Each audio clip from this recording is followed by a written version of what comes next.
Good morning, everybody, and welcome back. Without further ado, I would like to turn things over and introduce our keynote speaker today, Rita Kohli. Dr. Kohli is an associate professor of teaching and teacher education in the Graduate School of Education at the University of California, Riverside, and is the co-founder and co-director of the Institute for Teachers of Color Committed to Racial Justice.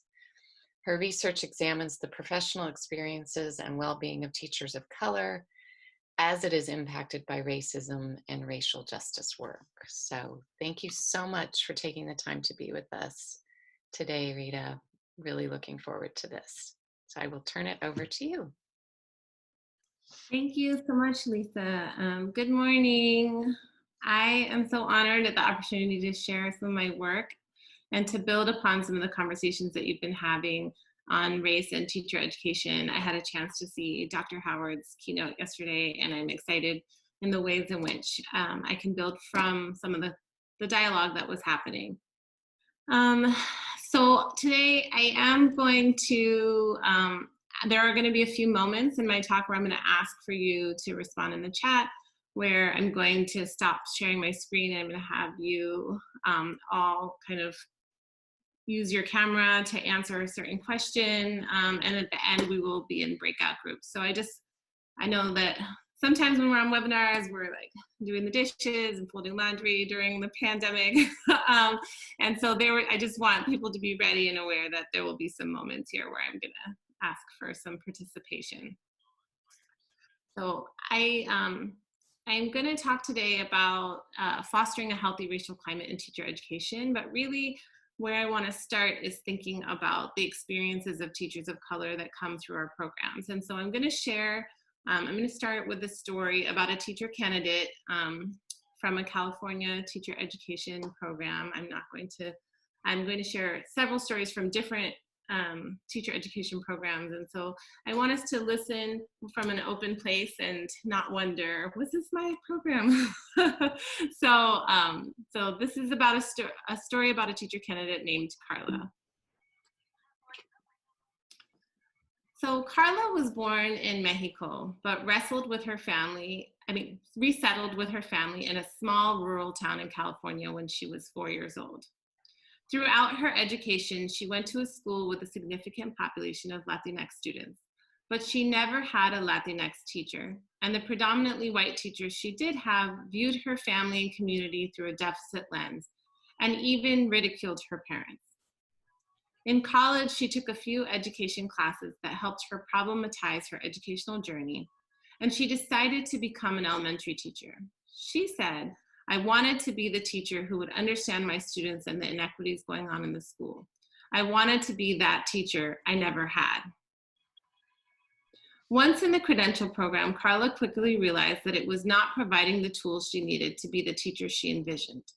The theoretical frames that drove her to the classroom were absent. She watched as white students would receive praise for surface-level attempts to discuss equity. And when she tried to assert her critical understandings, she felt silenced.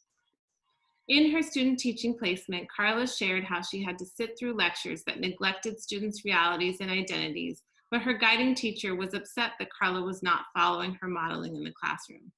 She eventually said, "If the principal asks if I should give you a job, I will say no. I think you should reconsider teaching. I don't think this is the job for you." While this is happening, Carla started experiencing continuous chest pains. One day, she was driving from student teaching to class, and her left side went numb. She thought she was having a heart attack. Scared, she checked herself into the hospital, and after some tests, the doctors determined that the root was extreme stress. While we know teaching and teacher education programs can be stressful for all teacher candidates, this is compounded for teachers of color with racial stress. So when we think about the experience of Carla, we understand that she felt racially marginalized in her space. She had dreams of becoming a teacher for her community that could serve her students in a way that she was not served. But through this racial marginalization, she experienced racial battle fatigue, which is the psychological, emotional, physiological, energy, and time-related cost of fighting against racism. So William Smith and some colleagues have studied the racism, the ongoing impacts of racism, and compared it to the impact that soldiers have coming back from war, that they can experience actual physical ramifications of this, just like we saw Carla experience with her chest pains.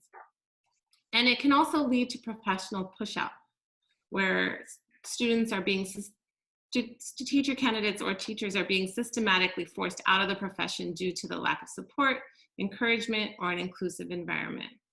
And so as we saw with Carla, her guiding teacher told her, this isn't a job for you. And after her program, Carla really struggled to want to apply for jobs because she felt so diminished by the experience that she had in her teacher education program. And so I tell this story at the start of my talk to really help us think through, what is it that we want our programs to be like? And who do we want the students in K-12 schools across California to have as teachers? And for Carla, for example, who really wanted to make that impact in her community, she felt deterred by our actual programs and the kind of choices and the systems that exist in our programs. And so today what I want us to really think about is the racialized experiences of teachers of color, and then to also reflect on how we can foster healthy racial climates that better support their growth and success. So just like Lisa's call, I think it's important to operationalize terms so we have a shared understanding of what I'm talking about. So today I'm talking about teachers of color. And so I wanted to name that this is a label to aggregate various groups of racially minoritized educators. And I also want to say that I know that there are problems with a collapsed label like this. And so it's not meant to erase the experiences and needs of singular racial groups, but rather to point to their racialization and shared experiences underrepresented in the teaching force. And I talk about this a lot because I think there has been a significant amount of research that has showed that having teachers of color play a strong role at much of the research is about how it's impacted students of color's academic engagement and success. That teachers of color tend to have higher expectations of students of color, more multicultural awareness and cultural responsiveness, that they tend to be cultural brokers between families and communities. And in the past couple of years, there's also been research that shows that students of all races demonstrated preferences for teaching approaches of teachers of color. Okay, so what I'd like to do right now, I'm going to have you take a minute, and I want you to reflect on the number of teachers of color you had in your own education. I know on social media there's been a question about Black male teachers, and that's been very eye-opening to see. But I want you to reflect for a minute, and I'm gonna stop sharing, and if people could please turn on their cameras, and as I name the numbers, I want you to start to turn your cameras off. And so think from kindergarten through 12th grade. If we think about it, we have teachers, changing teachers, all of that. So, okay, I'm gonna stop sharing. So if people could turn on their cameras. Okay, and if people could move to gallery view so you can see your colleagues. And now what I'd like to do, give me a thumbs up if you have your number.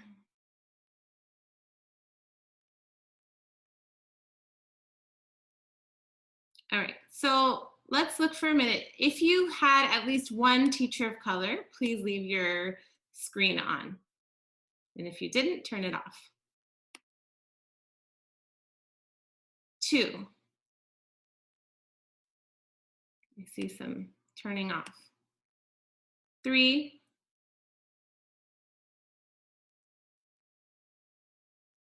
4.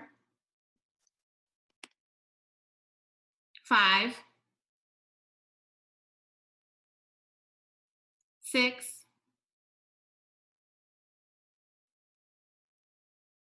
7. Okay, so if you can scroll through, I would like to say when I hit 7, almost everybody's screen is off. Okay, I'm going to say 10. I should put my screen off actually. All right, so if you have any reactions, you can put them in the chat. But if we think carefully about the number of teachers of color we have in our educational experiences, it can range somewhere between 40 to 70 to 80. And we think about how many people who've commented in the chat or participated in the activity had under 5. It really starts us to, it really helps us to reflect on the types of experiences, the types of perspectives that we were exposed to in our own educational experience, our own educational trajectory. So what does it mean when, for so many of us, our education was shaped by an overwhelmingly white teaching force? How has it influenced what curriculum we were presented with? How has it shaped how we understand knowledge and education, how we see the world? So I see Carolyn says she had none, right? So what does that mean for our education? Patty had none. Okay. So as we reflect upon our own experiences, I think it's important for us to understand how our current teaching force has been shaped historically. So the inception of schooling for communities of color sprung from a desire to rid communities of color of their cultures, languages, ways of being, and to socialize them into English, Protestant, Eurocentric ways of being instead, and to adopt their place in the racial order. So if we think about like the Carlisle Indian industrial schools or the Kailani public schools in Hawaii, you see these images of forced nationalism and cultural genocide, assimilation in these spaces, right? And that we have to remember that much of what we see in public schools started as a practice of indoctrination. But in those spaces, there is a history where teachers of color have served as subversive forces. From the late 19th century, indigenous teachers in those Indian schools disrupting efforts towards cultural annihilation in the government-sponsored schools. In Los Angeles County, for example, in the 1920s, when education was being guided by overt English-only mandates, Mexican Council opened schools staffed with Mexican educators who taught in Spanish language and taught Mexican history.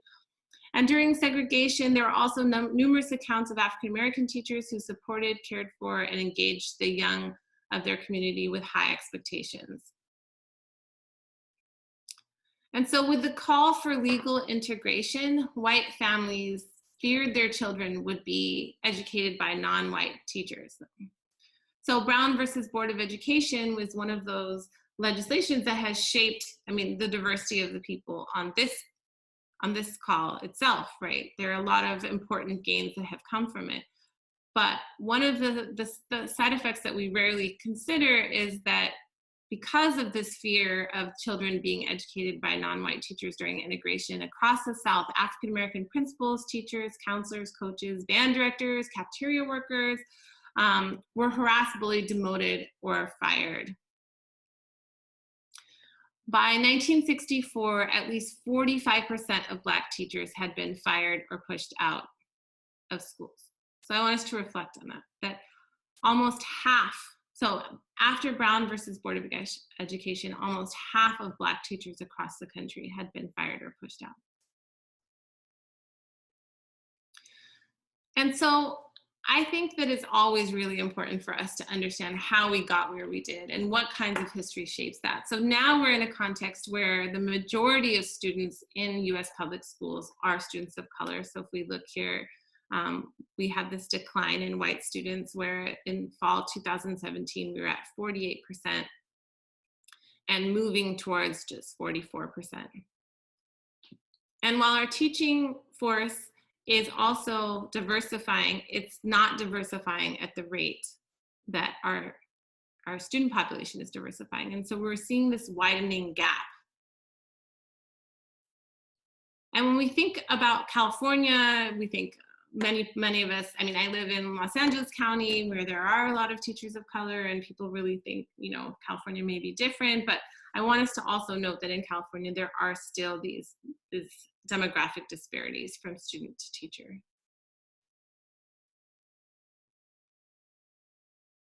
Okay, so now that I'm seeing all of these wonderful comments of people really reflecting deeply. I mean, they're not wonderful because they're saying that there are very few teachers of color, but people are reflecting deeply on who they were educated by and how that impacted them. And so I want us to think about that conversation in connection to our own programs for a minute. So as a system, we produce teachers across the state. So what do these numbers mean on our individual campuses, and what does it mean collectively? So I'm going to put a couple questions in the chat, and I just want you to reflect on. What are your noticings? Is anything surprising to you? Are there any patterns you see? What or might be the consequences of these patterns in our programs in the field? Rita, I have a question. Yes. Do you have access to similar data for the Cal States, which are cheaper? Oftentimes students can live at home as well as tuition being less. I'm wondering why there are so fewer minorities in the UCs. And so I would love to see a Cal State comparison. Yeah, I mean, a math teacher. I don't have that data on hand, but I would say it depends on the Cal State. So I think there's schools like Cal State Dominguez Hills that are very highly in students of color, and then you have places like San Jose State and other CSUs in other areas that maybe aren't representing their regions either. And so we're underrepresented as a state in terms of who our teachers are. And so, but I do believe that the UC system-wide is contributing to this. If we want to think of ourselves as leaders in shaping the field of education, I think it is important that we reflect on, we produced as a system 29 Black teachers into California last year or 2 years ago, right? And so what does that really mean? And I think also thinking about the experiences of the teachers that we do recruit into our program. What is it like for them to be part of programs that are so underrepresented? But thank you for that question. And I think that is data we should definitely pull up and compare. So there's some really great comments in the chat. And I see people saying things about, that maybe where the UC is located and how expensive it is and things like that. And so I think it is, these things are very valid. And it's also important for us to really think about, as we move through this talk, what are the ways in which our systems are creating barriers for diversifying the teaching force and diversifying our UC system. All right. So I think it's also really important for us to recognize that even with recruitment, where there's a lot of focus on recruitment, and even if we do a really good job starting to recruit teachers of color into our programs, they move schools or leave the profession at an annual rate higher than white teachers do. So there has been documentation of this kind of, we're bringing in teachers of color, but they're also leaving or being, feeling the need to shift schools at a much higher rate. And so some of the research has shown that it's because they work at schools with less resources and higher turnover, that they report a lack of administrative support, a lack of classroom autonomy and school influence, and poor teaching conditions. And so kind of partnered with that is the work of myself and some of our colleagues at thinking about the experience, how hostile racial climates in teaching and teacher education really influences. So going back to that story of Carla and really trying to unpack what's happening in our programs for these students who are many of them want to go back and teach in their own communities or teach in similar communities, and how are the climates of our programs serving to interrupt that process.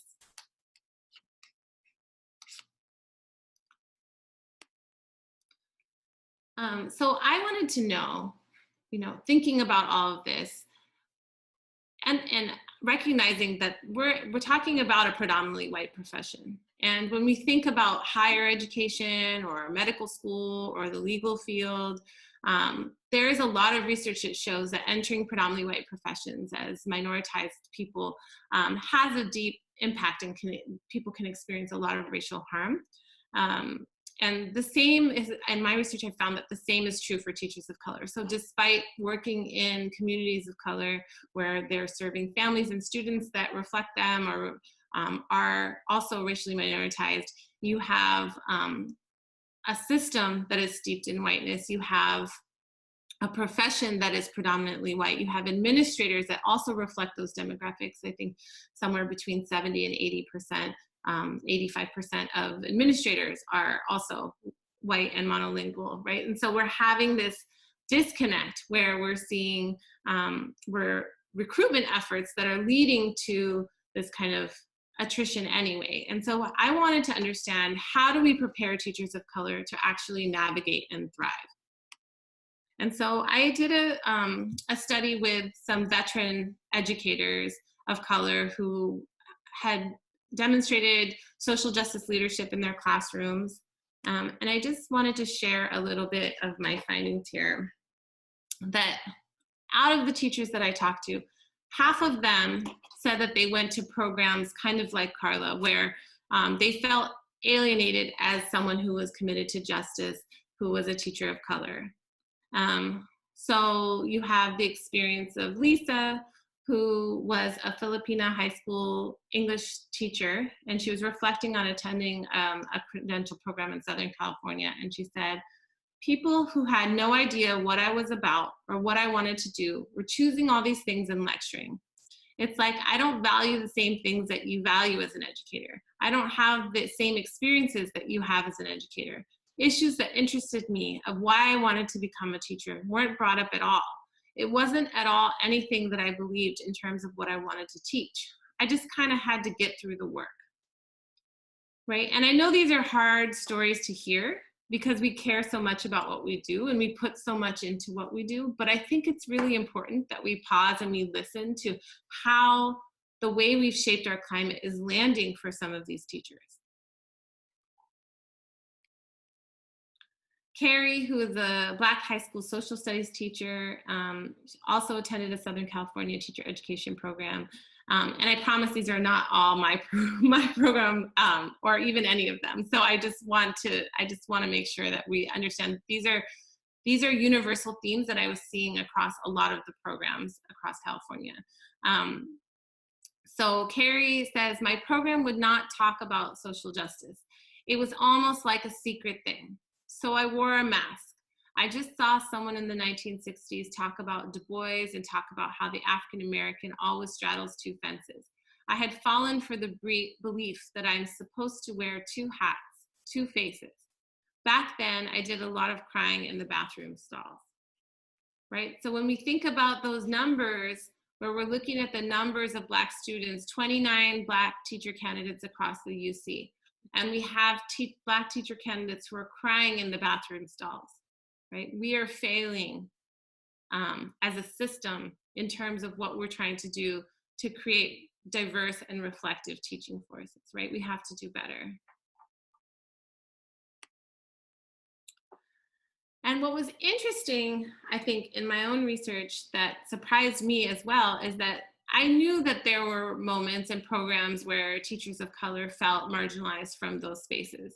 But then I learned from this study that there were actually students who went to programs that were really justice oriented and they felt really affirmed in their programs. But when they made it out into the field, they realized that their program had fallen short in preparing them to understand what it meant to be a person of color in a predominantly white profession. So I'm going to share the story of who's an Asian American elementary school teacher in the Bay Area, and she attended a teacher education program in San Francisco that emphasized community engagement. And And so she said, on the last Saturday of every month, we would advertise, and lots of families and the neighborhood would come, and we would do these literacy workshops, and then have a big potluck and some singing or puppet show. Just something we would perform for the families in the mission. We would cook the food and serve it, and just felt like it was a beautiful community connection. It taught me the value of building those relationships with people in your community. The program drew a fair amount of like-minded individuals, but it was still a pretty white cohort overall. There was space to talk about the needs of kids of color and make sure that it was something that everyone in the room was thinking about, putting energy into, and prioritizing. There wasn't much dialogue about what it is to be an educator of color. When I got into the workforce as a teacher of color, it was a real shock to my system. And so I'm going to share a clip from after graduating. She secured a job across the bay at an elementary school named after a Black activist that she admired. Serving a diverse student body, she learned that the students had been exposed to very little about the namesake of the school or about their own history. So with several like-minded teachers at the school, she planned several different events that centered Black and other people of color histories, cultures, and activism. And although the community was excited and engaged, the predominantly white teaching staff resisted and even undermined these efforts, expressing shame and embarrassment in celebrating such radical history. So they began to personally target her, making it challenging for her to get things done at work. So she went to her principal and asked him for support. And she describes their conversation. And so I want us to reflect on, what it means to be, this teacher experienced a lot of community responsive education, was affirmed to experience those things. But when she went out to try those things, her experience as a teacher of color differed greatly from the experiences of her peers who were doing the same kinds of work. And to the point where, like Carla, she was told, this isn't the job for you. This isn't the place for you.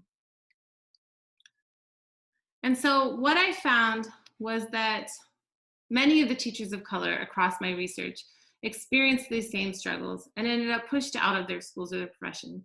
But the teachers in this study had all been teaching for at least 10 years, were social justice leaders in their fields. And so when I inquired about how they were able to both stay and realize their visions, they said they found informal or out-of-school spaces to sustain and support teachers of color in navigating those racially hostile school climates. That they created informal teacher groups, critical inquiry groups, teacher activist organizations, and conferences that centered racial literacy. And so I wanted to hear from them what they believe should be built into teacher education that would have helped them professionally as justice-oriented teachers of color. And so what they recommended was that to effectively prepare teachers of color to navigate the realities of school climates, that teacher education should approach education through a sense of collectivism and community, to offer access to critical theory and readings from people of color theorists, to offer real, tangible discussion and tools to navigate injustice in schools, to make teacher development community responsive and addressing problems specific to their schools and communities, to hire more teacher educators of color and provide mentorship, guest lectures, and classroom visits. But much of what they're calling for are things required of teacher candidates to do with their K through 12 students. So much of the things that these teachers are asking us to include in our teacher education, they're here in our teacher performance expectations. So we are asked to support teachers to create and maintain effective environments for student learning. So we're asked to develop teachers that practice foster a caring community where each student is treated fairly and respectfully, to create learning environments that reflect diversity and multiple perspectives and are culturally responsive, to establish, maintain, and monitor inclusive learning environments that are physically, mentally, intellectually, and emotionally healthy and safe, to enable that all students can learn and recognize, appropriately address instances of intolerance, harassment among students, such as bullying, racism, and sexism, right? So there are all these beautiful things that we're being asked to support teachers to develop into, in essence, for them to create a healthy racial climate for their students. but what if our programs actually held ourselves to the same standards? So when we look at the program standards, I won't go in a lot of detail about it right now, but when we unpack these things and we look in them deeply, we realize that they actually aren't carrying that same language.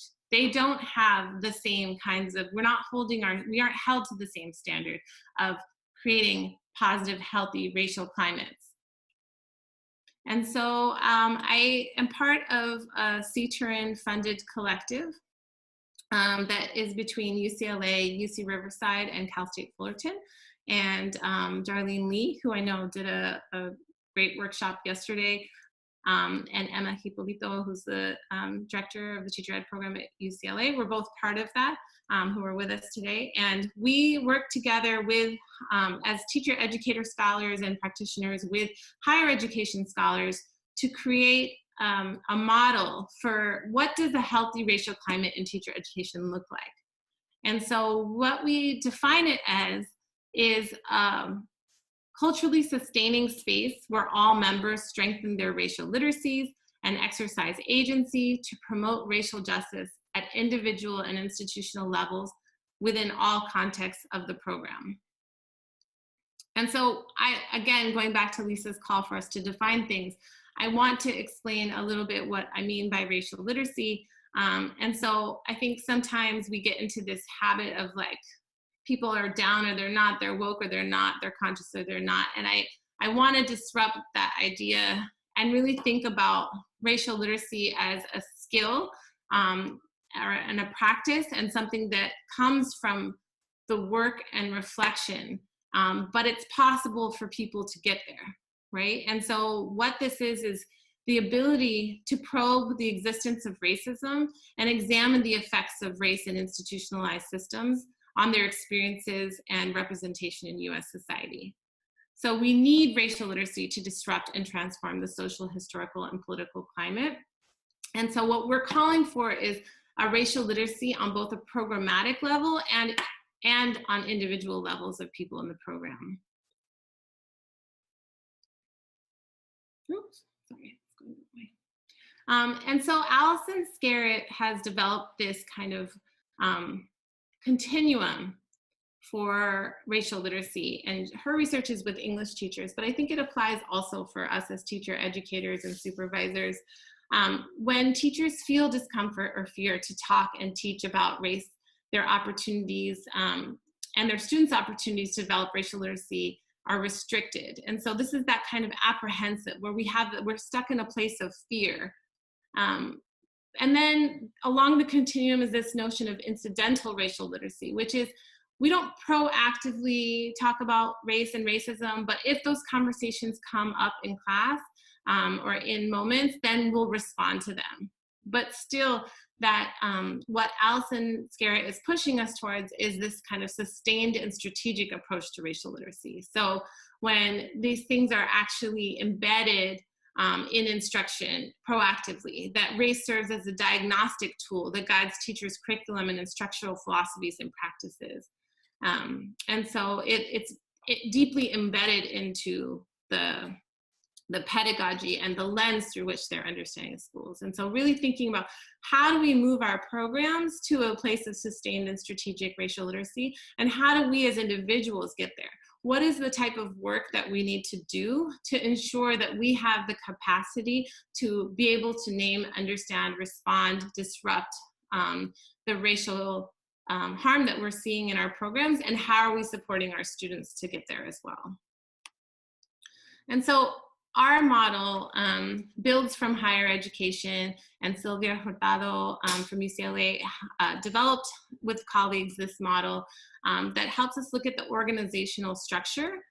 So thinking about the historical, so I started with the historical. So acknowledging and addressing legacies of racism. So do we know in our programs what the historical legacy of racism is in our programs? How long were our programs segregated for? When did they start to integrate? What is our relationship with First Nations and the land that we're on, right? So do we know those things in our programs? There is a program in University of Madison, Wisconsin, which has a really powerful there is a First Nations liaison on campus that does a First Nations tour, and every credential student takes a 2-hour tour around campus to learn about how the institution has created harm for Indigenous people in that area, right? And it changes the way that they understand and teach history and teach all subjects, right? The organizational and structural, so thinking about admissions, thinking about curriculum, thinking about the way, like, are all the social justice classes, content clustered in one class, or are they strategically spread throughout? Is this a consistent ideology that we express in terms of who we let into programs?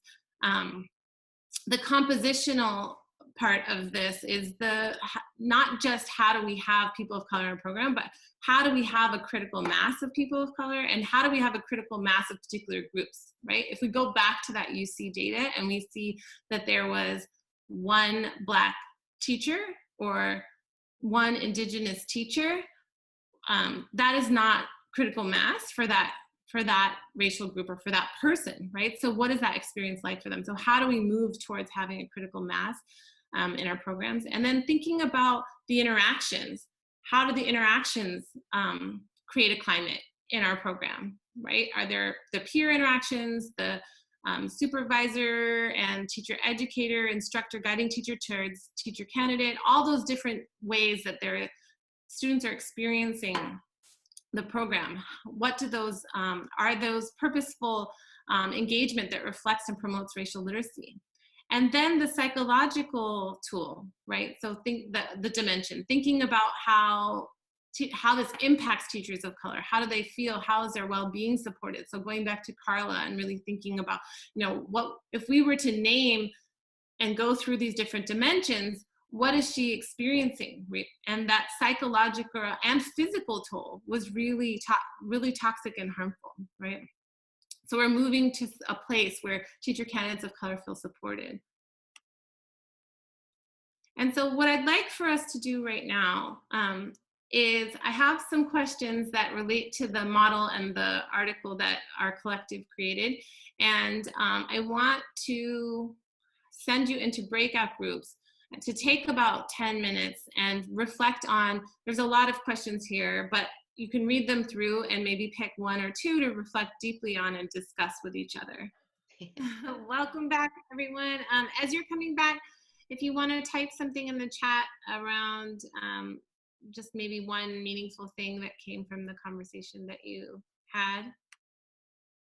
Okay, so I just wanted to close, and open for questions, but I wanted to just say that, I think it's important for us to engage in this reflection, and please, as you're writing in the chat, I would love to reflect and hear how this is landing for you. But I want to just emphasize that I think, students deserve teachers that reflect their communities and the growing diversity of our state.